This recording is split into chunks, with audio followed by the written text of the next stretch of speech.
Au nom d'Allah, le tout miséricordieux, le très miséricordieux.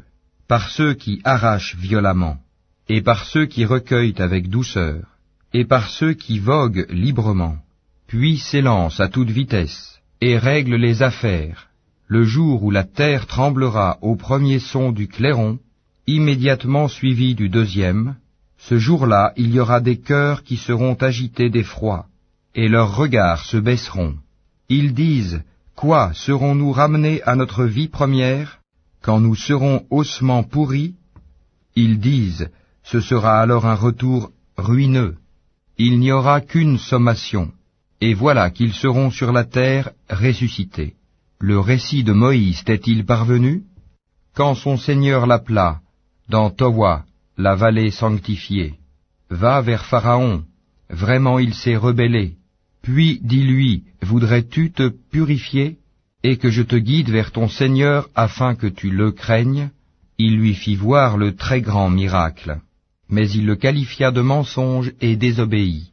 Ensuite il tourna le dos, s'en alla précipitamment, rassembla les gens et leur fit une proclamation, et dit, c'est moi votre Seigneur, le Très-Haut. Alors Allah le saisit de la punition exemplaire de l'au-delà et de celle d'ici-bas. Il y a certes là un sujet de réflexion pour celui qui craint. Êtes-vous plus dur à créer ou le ciel qu'il a pourtant construit? Il a élevé bien haut sa voûte, puis l'a parfaitement ordonnée. Il a assombri sa nuit et fait luire son jour. Et quant à la terre, après cela, il l'a étendue. Il a fait sortir d'elle son eau et son pâturage. Et quant aux montagnes, il les a ancrées, pour votre jouissance, vous et vos bestiaux. Puis, quand viendra le grand cataclysme, le jour où l'homme se rappellera à quoi il s'est efforcé, l'enfer sera pleinement visible à celui qui regardera. Quant à celui qui aura dépassé les limites et aura préféré la vie présente, alors l'enfer sera son refuge.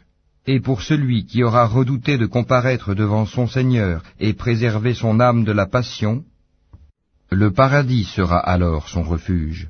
Il t'interroge au sujet de l'heure. Quand va-t-elle jeter l'ancre? Quelle science en as-tu pour le leur dire?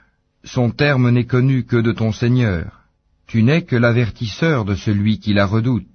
Le jour où ils la verront, il leur semblera n'avoir demeuré qu'un soir ou un matin.